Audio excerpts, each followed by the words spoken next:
So hi, I'm Manlangit April Joy, Group 3, and here's my report, Good Conduct and GCTA or Good Conduct Time Allowance. Good conduct refers to the non-violation of prison rules and active involvement in rehabilitation program, productive participation in authorized work activities or accomplishment of exemplary deeds, coupled with faithful obedience to all prison rules and regulations. So, good conduct is ito yung mabuting pag-uugali ng isang inmates na ginagawa nila sa loob ng kulungan habang sila or siya ay nasa ilalim ng rehabilitation program at hindi sila lumalabag sa mga rules and regulations. So, Good Conduct Time Allowance or GCTA or the RA 10592. This is a privilege granted to a prisoner na sa kanila if gusto nilang mabawasan yung sentensya habang nasa kulungan. Sa madaling salita, ang GCTA ay batas ipinatupad upang matulungan ang mga inmates upang mabawasan ang kanilang sentensya sa loob ng kulungan. If nakagawa sila ng mabuting pag-uugali sa loob ng kulungan habang sila ay nire-rehabilitate, binabawasan yung years, months, or days sa pagstay sa kulungan. So, narito kung paano ang pagsukat sa pagbibigay ng GCTA at iba pang time allowance. Kung ikaw ay nakulong ng 1 month to 2 years of imprisonment, ang days na may babawas ay 20 days off or month mula sa aktwal na pagkakakulong. Ginagawad ito pagkatapos ng 2 years na pagkakakulong. If 2 years and 1 day to 5 years of imprisonment, ang days na may babawas ay 23 days off or month mula sa aktwal na pagkakakulong. Ginagawad ito pagkatapos ng 5 years na pagkakakulong. If 5 years and 1 day to 10 years, ang days na may babawas ay 25 days off or month. Ginagawad ito pagkatapos ng 10 years na pagkakakulong. If 10 years and 1 day above, ang days na may babawas ay 30 days off or month. Ginagawad ito after 11 years na pagkakakulong at sa mga susunod pa na taon. The benefit of the law are as follows. Number 1 is the duty of the state to provide elementary and high school education to its citizens for free is fulfilled even among those behind bars. So dito po sa number 1, sinasabi lang po na dito na ang duty po ng estadong ito is makapag-provide ng elementary and high school education sa lahat ng citizen na nasa bilangguan na ng libre and para ma-fulfill or mas ma-develop yung characteristic or yung ability ng isang prisoner kahit na nasa loob sila ng bilangguan. And number 2 is increasing literacy and skills standard and strengthening moral values of PDL through work and other human development programs while incarcerated will better facilitate their reintegration into the mainstream of society as reformed and productive citizen. Dito naman po sa number 2, sinasabi lang po dito na isa po sa mga benepisyo ng batas na ito is mapataas yung literacy or yung skill standards, lalong-lalo na yung moral values ng PDL person or yung tinatawag natin na person deprived liberty.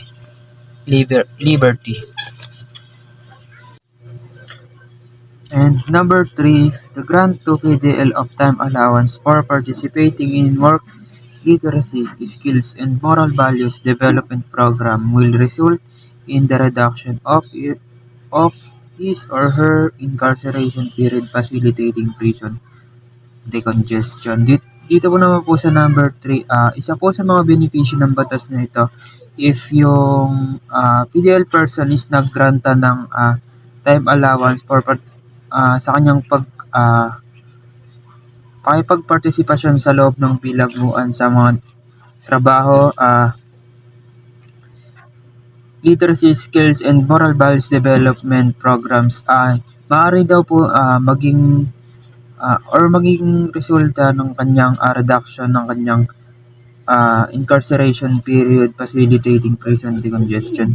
So kung baga po is if mabuti po yung mga pinapakita mo sa loob ng bilangguan or nakikipag-participate ka sa lahat ng mga trabaho, maaari ka pong magranta ng time allowance or good conduct time allowance. And number 4 is expected to usher an environment of peace, safety, and productivity in prison as it will, in large measure, reduce idleness among VDL and eliminate VDL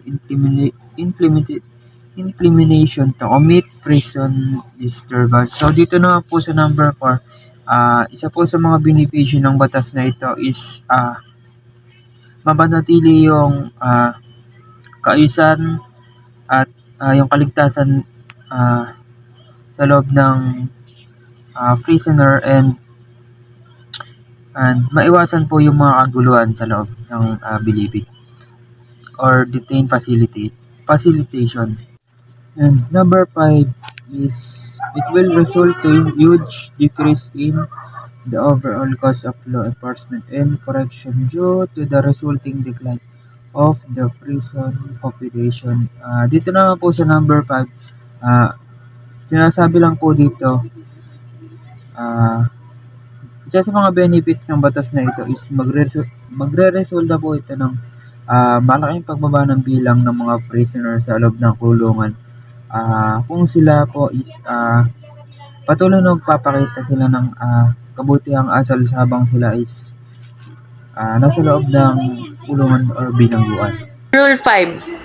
Good Conduct Time Allowance, Section 1. Ang sinasabi dito ay ang isang prisoner ay pwede or qualified siya na mabawasan yung araw ng imprisonment niya or yung sentence niya kung siya ay magpapakita ng kabaitan or kakakitaan ng kabaitan sa loob ng kulungan. B. Yung mga nahatulan o convicted by final judgment kahit saang institution ay pwedeng mabigyan ng GCTA or Good Conduct Time Allowance dahil sa kanilang loyalty or kabaitan sa loob ng kulungan. Section 2. Sabi dito, kahit detain yun o nahatulan na ng final judgment ay pwede silang magkaroon ng deduction or bawas dahil sa kanilang good conduct na nagawa sa loob ng kulungan.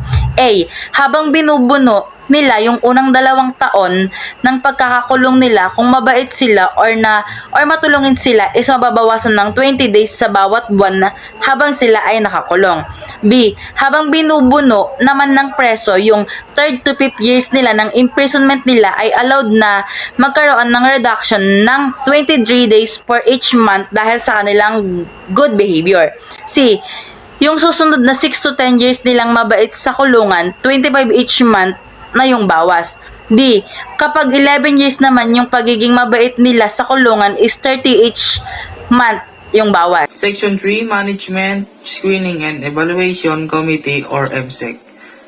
A. The Director of the Bucor or yung Chief ng BJMP and yung Warden ng iba't ibang provinces, cities, district, and municipalities. Sila yung mga nagsusuri kung dapat ba nabawasan yung time ng mga nakakulong sa pagkakabilanggo at kung makakulong ba sila o nahatulan ng huling hatol. Katulad ng GCTA, STAL at TASTM gaya ng itinakda ng panuntunang ito sa pamagitan ng paglikha ng MSEC. B. Ang komposisyon ng isang MSEC ay dapat ma-determine ng Direktor ng Bucor, Chief ng BJMP o Warden ng Provincial at Sub-Provincial, District, City at Municipal Jails. Ayon sa pagkakabanggit, ang pagiging miyembro dito ay hindi dapat bababa sa 5 at dapat kabilang sa isang probation at parole officer at kung mayroon isang psychologist at isang social worker. C. Ang MSEC, ito naman ay sila yung dapat maganda ng oras ng bawat pagpupulong para sa ganon ay maitala nila kung kailan pwede ituloy ang paghaharap. Section 4, Procedure Grant of Good Conduct Time Allowance. Dito sa letter A, ang sinasabi dito, the Bucor, BJMP, and Provincial Jail should give consideration for satisfaction behavior. Dito, may tinatawag tayo na kapag ang prisoner ay actively ma-attend sa mga rehabilitation program at sa mga authorized work ay na-accomplish niya at meron siyang exploratory deeds or yung mga karangalan o mga outstanding na nagawa niya sa loob sa pagsunod sa rules and regulations sa prison or jail, maaari siyang makakuha ng GCTA. Letter B, the Bucor, BJMP, and Provincial Jail should each create the MSEC. Ito yung MSEC, siya yung responsible for screening and evaluating dun sa mga entitled na kumuha ng GCTA, TASTM at STAL. Ang trabaho lang ni MSEC ay to evaluate at screening para makita yung ugali na isang tao kung qualified ba siya kumuha ng mga nabanggit. Dito naman sa letter C, consideration of behavior conduct showed by the detained or convicted prisoner. Ang MSEC ang magbibigay dito kung qualified ka ba kumuha ng GCTA. Pagka nakita nila yung mga details at behavior ng prisoner na qualified. Kapag qualified ka dito sa pagkuha ng GCTA, bibigay nila sa iyo yung karapatan mo na makuha yung maximum na pwedeng matanggal sa penalty mo. Dito sa letter D, active of the recommendation of MSEC, the appropriate official name in section 1 or rules here should be either. Ito yung mga bagay na susunod na sasabihin ni Buddy na applicable din para sa GCTA. To prisoner of particular period. Sinasabi lang po dito, kailangan aprubahan na po ang certificate about sa GCTA. Next is number 2. Disapprove the recommendation if the prisoner recommended is not qualified to be granted benefit or the errors or irregularities attended the evaluation of the prisoner. Sinasabi lang din po dito, may mga prisoner po na hindi qualified na mag ng GCTA o na disapprove yung mga recommendation nila. And number 3 is return the recommendation without action or correction as regards the name, prison, number, or other clerical or inadvertent errors or for further evaluation of the conduct or behavior of the prisoner concerned. Sinasabi lang din po ito, may kakayahan silang ibalik sa prisoner na nakagawa ng mga di sinasadyang gawin sa loob ng kulungan. Kumbaga, hindi sila kasama na mag-avail ng GCTA. And the last is the appropriate official concerned shall ensure that GCTAs are processed each month and that there is proper recording of the prisoner good behavior in jail or prison records.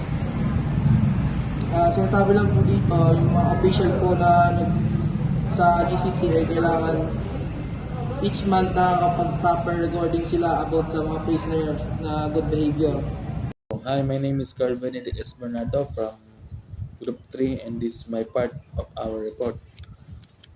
The Rule 8 of the official authorized to grant time allowance o sino ba ang nag-grant ng time allowance sa atin dito sa Pilipinas. The Section 1. Unang-una, the Director of the Bureau of Correction. Pangalawa, the Chief of Bureau of Jail Management and Penology, the Chief ng BJMP. Pangatlo, the Warden of Provincial, District, City, or Municipal Jail. So, warden man ng bawat kulungan, mapa-provincial man yan, district, city, or municipal. So, the Section 2 naman. Section 2, irrevocability of time allowance.